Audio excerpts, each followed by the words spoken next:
রাধারানীর গ্রামের এই অরণ্যের মাঝখানে অদ্ভুত দর্শন করাবো এখন আপনাদের প্রিয় ভক্ত। এখানে রয়েছে একটি মন্দির এবং রাধাকৃষ্ণ একটি ঝুলার উপরে রয়েছে। দেখুন এই দিব্য সেই ঝুলাটি 5000 বছর পুরানো। দেখুন প্রিয় ভক্ত, রাধাকৃষ্ণ বসে আছে, কত সুন্দর রাধাকৃষ্ণের বিগ্রহ।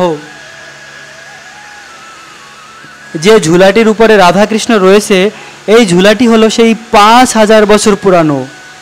রাধারানী যখন ছোট ছিল তখন কীর্তিদা সুন্দরী আর বিশ্বভানু মহারাজ এই ঝুলার উপরে বসিয়ে রাধারানীকে আনন্দ প্রদান করেছে।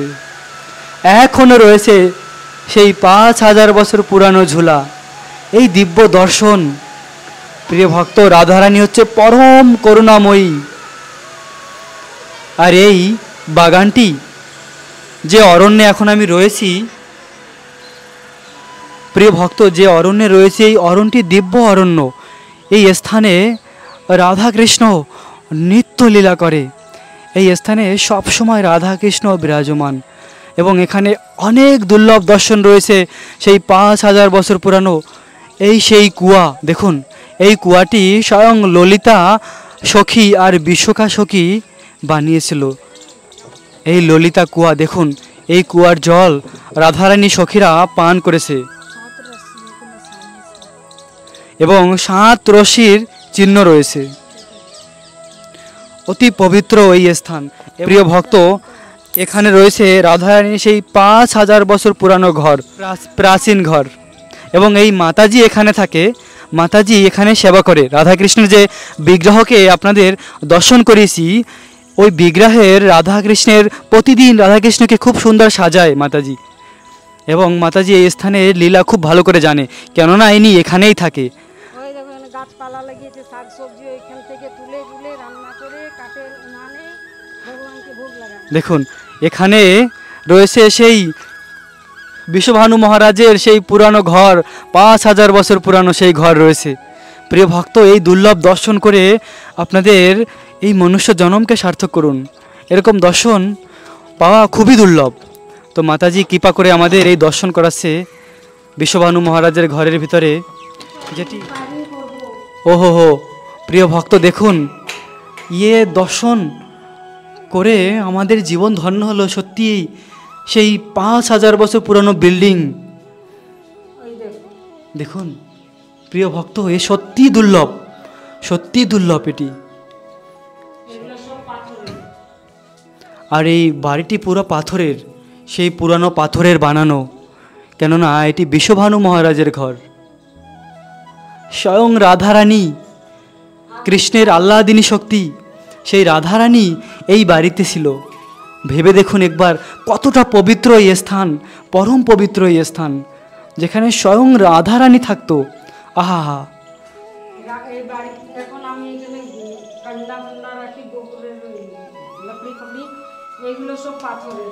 এখন মাতাজি বলছে এগুলো সব পাথরের। এখনের দরজা হতে গেলে লকড়ির হয় না, কাঠের, এগুলো সব পাথরের, পহলে জমানা কা সব। ওহো প্রিয় ভক্ত, এরকম দর্শন এর আগে কখনো আমি করিনি, অতি দুর্লভ। সত্যি আজকে জীবন ধন্য হলো। ভগবানের আহ্লাদিনী শক্তি, আনন্দদায়িনী শক্তি, শ্রীমতী রাধারানীর ঘর। আহা হা।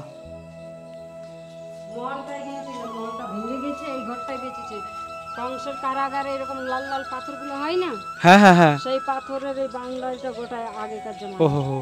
এবং মাতাজি আপনি বলছিলেন ওখানে দুটি গাছ রয়েছে, সেটি আবার বলুন লীলাটি, আমি একবার বলে দিচ্ছি ভক্তদের। ওই গাছটা রাধা আর কৃষ্ণ হ্যাঁ, যুগল স্বরূপ। মাতাজি বলছে ওই গাছটি রাধা আর কৃষ্ণের যুগল স্বরূপ। তো সেই গাছটির কাছে এখন আমরা যাব। চলুন মাতাজি আমরা একবার যাই এখানে। ঠিক আছে, মাতাজিও আসতে আসে আমাদের সঙ্গে ওই লীলা সম্বন্ধে বলার জন্য, যেখানে রয়েছে রাধা কৃষ্ণের যুগল মিলিত স্বরূপ। তো আমরা মাতাজির জন্য অপেক্ষা করছি। মাতাজি আসবে এবং উনি আমাদের বলবে ওই স্থানের দিব্য লীলার সম্বন্ধে। দেখুন এই পুরা অরণ্য হলো রাধারানীর অরণ্য। আহা হা, অদ্ভুত এই দর্শন। তো আমরা যাচ্ছি সেই দিব্য স্থানে, রাধাকৃষ্ণের যুগল মিলিত যে দিব্য গাছ, সেই গাছটিকে আমরা দর্শন করব এবং সেখানের যে লীলা হয়েছে সেই লীলা আমরা মাতাজির থেকে জানব। কেননা ইনি এখানে থাকে, এই দিব্য স্থানে থেকে রাধা কৃষ্ণের সেবা করে, কত ভাগ্য। এবং এই কুয়াটা সম্বন্ধে যেটা বলেছি আপনাদের, ললিতা সখী আর বিশ্বকা সখী বানিয়েছিল। ললিতা বিশ্বকারের সব সখীরা এখানে জল তুলে তুলে খেত। আচ্ছা, বলছে ললিতা বিশ্বকা সখীরা, রাধারানী সমস্ত সখীরা এই কুয়ার জল তুলে খেত, এই দিব্য কুয়া এটি। ওই দেখো ময়ূরনীরা এখানে নাচ করে। এবং ময়ূর আর ময়ূরনীরা এখানে নৃত্য করে এই স্থানে। আহা হা, এখানে এই এই কুয়োটার মধ্যে অষ্টসখী ললিতা বিশ্বকা ইন্দু চম্পক রংদেবী সুদেবী সব এসে আনন্দময় করে জল খেত। আহা হা, হরি হরি। বলছে এখানে দিব্য লীলা হয়েছে। চলুন। যখন কংস খুব অত্যাচার করত, গোকুল থেকে গোকুলে পাঠাতো অসুরগুলোকে কৃষ্ণকে মারার জন্য, ওই জন্য নন্দ বাবা এখান থেকে চলে গেল। যখন নন্দ বাবা চলে গেল, হ্যাঁ হ্যাঁ, তখন ভানু বাবা বলছে আমার বন্ধু চলে গেল। প্রিয় ভক্ত, সেই দুর্লভ স্থানে আমরা চলে এসেছি। আহা হা হা, এই সেই দুর্লভ স্থান। মাতা রাধা কৃষ্ণ হ্যাঁ, যুগল স্বরূপ, এটা কৃষ্ণ। আচ্ছা হ্যাঁ, এটা কৃষ্ণ, এটা রাধা, এটা কৃষ্ণ, এটা রাধা। রাধা রানী। আচ্ছা, রাধারানী ঘুঙ্গট দিয়েছে না? হ্যাঁ। আহা হা, আর এখানে ওই রৌদ্রের বেলায় যখন আসতো তখন এখানে ঘুমঘট নিত। এই গাছের মধ্যে নাগ নাগিন বাস করে। আচ্ছা, মাতাজি বলেছে এই গাছের ভিতরে নাকি নাগ নাগিন বাস করে। হ্যাঁ, আহা, ওরা নাগ নাগিন মানে কৃষ্ণ রাধাই দুইজন থাকে, ওরা দর্শন দেয় নাকি। মানে এখানে রয়েছে রাধা কৃষ্ণ রূপে এই বৃক্ষ, এই বৃক্ষ হলো রাধা কৃষ্ণ যুগল স্বরূপ, যুগল স্বরূপ। ইনার হৃদয় এর ভেতরে আছে। আচ্ছা, রাধারানীর হৃদয় কৃষ্ণের ভিতরে রয়েছে। হ্যাঁ, কৃষ্ণ রাধা রানীর হৃদয়ে কৃষ্ণ কৃষ্ণ রয়েছে। আচ্ছা, আর বলছে রাধারানীর হৃদয়ে এখানে কৃষ্ণ রয়েছে, এরকম স্বরূপ রয়েছে। राधा कृष्ण कृष्ण ही राधा लेकिन दो दही एक प्राण। মাতাজি বলল রাধা কৃষ্ণ একই স্বরূপ, ব্যাস লীলা করার জন্য দুটি রূপ ধারণ করে। দেখুন খুব সুন্দর দর্শন করে আমরা ধন্য হলো আমাদের জীবন। প্রিয় ভক্ত, আহা হা। এবং পাশে রয়েছে দেখুন যমুনা। তো এই যমুনা 2 কিলোমিটার দূরে চলে গিয়েছে। আগে যখন বিশ্বভানু মহারাজের এখানে ঘর ছিল তখন যমুনা একদম পাশেই ছিল। ওইখানে পদ্ম ফুলটা ফুটে রাধা রানী প্রকট হয়েছিল। হ্যাঁ, বলেছে এখানে যমুনায় সেই পদ্ম ফুলের ভিতরে রাধারানী প্রকট হয়েছিল। ওই যাবে না মন্দির আছে, তখন দেখবে উপরে এখনো ওই বৃক্ষটা আছে বিনা জড়ে, কোনো মাটি নেই কিন্তু ফুল। তো চলুন এখন আমরা এই ছেলেটাকে নিয়ে যাও, ये लड़का तुम जाओ और इनको छत पे बिठा। এখন যে স্থানে যাচ্ছি ওই স্থানে বিশ্বভানু মহারাজ পদ্ম ফুলের উপরে স্বয়ং রাধারানীকে পেয়েছিল। বিশ্বভানু মহারাজ হলো রাধারানীর পিতা, তার কোনো সন্তান ছিল না। তিনি ভগবানের কাছে প্রার্থনা করত। বিশ্বভানু মহারাজ প্রতিদিন ব্রহ্ম মুহূর্তে যমুনায় স্নান করার জন্য যেত আর প্রার্থনা করত তো যে আমার একটি কন্যা প্রাপ্ত হয়। তো একদিন বিশ্বভানু মহারাজ অষ্টদল পদ্মের উপরে রাধারানীকে পেয়েছিল, আর যে স্থানে সেই পদ্ম ফুলটি ফুটেছিল সেই স্থানে এখনও একটি সুন্দর ফুলের গাছ রয়েছে। সেই স্থানকে আমরা দর্শন করব। এখন যে স্থানকে আমরা দর্শন করছি এই স্থানে আগে যমুনা মহারানী ছিল, এখানে বহিত হতো যমুনা মহারানী। এর আগে যে বিশ্বভানু মহারাজের পুরানো ঘরকে আমরা দর্শন করেছি সেই ঘরেই রাধারানী থাকতেন, এবং যে বাগানকে আমরা দর্শন করছি সেই বাগান হলো রাধারানীর বাগান ছিল, আর এই স্থানে ছিল যমুনা মহারানী। কিন্তু যমুনা মহারানী এখন 2 কিলোমিটার দূরে চলে গিয়েছে, আর ঠিক যে স্থানে পদ্মফুলের উপরে রাধারানীকে পেয়েছিল সেই স্থানে এখন মন্দির বানিয়েছে, আর রাধারানীর মন্দির। আর এই গ্রামটি হলো শ্রীমতী রাধারানীর নিত্য গ্রাম রাবেল গ্রাম। আর এই রাবেল গ্রামেই পরম করুণাময়ী শ্রীমতী রাধারানী আবির্ভূত হয়েছিল। রাধারানী হলো শ্যাম সুন্দর কৃষ্ণের আহ্লাদিনী শক্তি। শ্যাম সুন্দর কৃষ্ণকে সব থেকে বেশি আনন্দ প্রদান করে শ্রীমতী রাধারানী। ভগবান কৃষ্ণ যখন গোলক বৃন্দাবনে তার স্বধামে ছিল, তখন রাধারানীকে কৃষ্ণ বলছিল, হে রাধা, আমাদের ভৌতিক সংসারে লীলা করার সময় হয়ে গিয়েছে, তুমি আমার সঙ্গে চলো লীলার জন্য। তো রাধারানী বলল, না না শ্যাম সুন্দর, আমি যাব না। যেখানে বৃন্দাবন নেই, যেখানে যমুনা মহারানী নেই, যেখানে গোবর্ধন নেই, সেখানে আমি যাব না কৃষ্ণ, সেখানে আমার ভালো লাগে না। তখন কৃষ্ণ বলল, রাধা, আমি তোমার জন্য আমাদের এই চিৎ জগতের গোলক বৃন্দাবনকে এই ভৌতিক সংসারে নিয়ে যাব। আর রাধারানী চেয়েছিল আমাদের বদ্ধ জীবদের কৃপা করার জন্য। তাই তো রাধারানী এরকম প্ল্যান করেছিল যেন কৃষ্ণ তার স্বধামকে এই সংসারে নিয়ে আসে। তাই তো প্রিয় ভক্ত, শ্রীমতী রাধারানীর কৃপায় আমরা এই বৃন্দাবন ধামকে পেয়েছি। এই বৃন্দাবন ধাম হলো সেই চিৎজগতের বৃন্দাবন থেকে অভিন্ন। কেননা এই বৃন্দাবনে এই শ্যামসুন্দর কৃষ্ণ তার মাধুর্যমণ্ডিত এই ব্রজলীলা করেছে।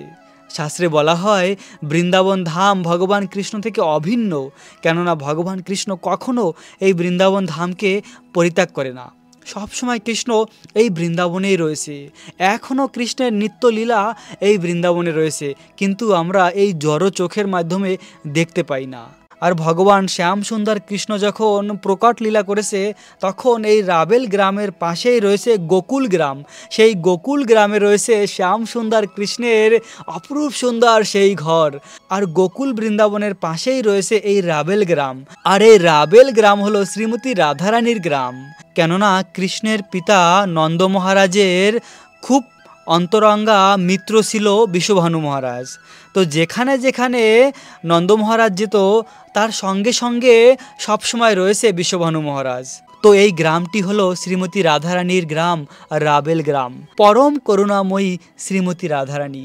রাধারানীর করুণার মহিমা এই জগতে কেউ প্রকাশ করতে পারে না। ভগবান শ্যাম সুন্দর কৃষ্ণের থেকেও আরও বেশি করুণাময়ী শ্রীমতী রাধারানী।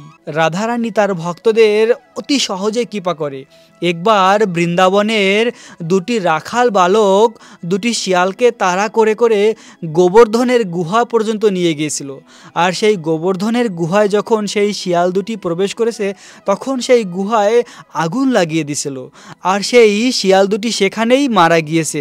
আর সেই কথা গিয়ে রাধারানীর কাছে বলে দিয়েছিল রাধারানীর সখীরা গিয়ে বলছিল, রাধা, তোমার বৃন্দাবনে এরকম অনার্থক হয়ে গিয়েছে, দুটি প্রাণীকে নির্মমভাবে হত্যা করা হয়েছে। তখন রাধারানী ছুটে এসেছে গোবর্ধনের গুহায় এসে দেখছিল দুটি শিয়ালকে জ্বালিয়ে মারা হয়েছে। আর সেটি দেখে রাধারানীর খুব কষ্ট লেগেছে। রাধারানী সেই শিয়াল দুটিকে তার বুকে জড়িয়ে ধরেছে। আর যখনই রাধারানী সেই শিয়াল দুটিকে জড়িয়ে ধরেছে, তৎক্ষণাৎ সেই শিয়াল দুটি গোপীর দেহ প্রাপ্ত হয়েছে। শ্রীমতী রাধারানীর করুণা দেখুন প্রিয় ভক্ত। শ্রীমতী রাধারানী হলো ভগবান কৃষ্ণের মতন শক্তি সম্পন্ন। রাধারানীর এত শক্তি রয়েছে, যা ইচ্ছা তাই করতে পারে। আর রাধারানী হলো সব থেকে করুণাময়ী। আমাদের সব থেকে বেশি ভালোবাসে শ্রীমতী রাধারানী। তাই তো আমাদেরও হৃদয় দিয়ে শ্রীমতী রাধারানীকে ভালোবাসা উচিত। একটি ছোট বাচ্চা যখন কান্না করে, তখন তার মা এসে তাকে সান্ত্বনা দেয়, তাকে আদর করে। তেমনি আমরা যদি হৃদয় দিয়ে রাধারানীর নাম জপ করি, রাধারানীকে ভালোবাসি, তাহলে রাধারানীও আমাদের এই ভব সংসার থেকে মুক্তি প্রদান করবে। ভগবানের নিত্য ধাম বৃন্দাবন ধাম আমরা প্রাপ্ত হব। তো রাধারানীর নিত্য গ্রামকে দর্শন করে আমাদের জীবন ধন্য হলো এবং রাধারানীর বিশেষ কৃপা আমরা প্রাপ্ত হলাম। প্রিয় ভক্ত, দেখা হবে আগামী ভিডিওতে। রাখবেন নিজেদের অনেক যত্ন, থাকবেন কৃষ্ণ ভাবনাময়। রাধে রাধে।